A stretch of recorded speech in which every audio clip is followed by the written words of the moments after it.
বন্ধুরা দেখেই বুঝতে পারছো আমাদের মুখটা দেখে যে কী অবস্থা। আমার যার শাশুড়ি মারা গেছে রিসেন্ট কিছুদিন হলো, এই আজকের হচ্ছে তোমার 7 দিন মারা গেছে। তো আমাদের হচ্ছে সবাইয়ের ঘাটে উঠতে হয় আর হচ্ছে কাজকর্ম করতে হয়। আর আমরা কী রান্না খাচ্ছি সেটাও তোমাদের দেখালাম যে কীরকম কী খাচ্ছি।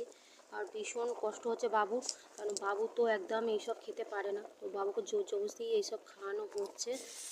আর ভিডিওটা তোমাদের কেমন লাগছে অবশ্যই জানাবে, লাইক কমেন্ট সাবস্ক্রাইব করতে ভুলবেন না। আমাদের মেজাজটা একদম ভালো নেই, কেন সবে হয়েছে তো বুঝতেই পারছো।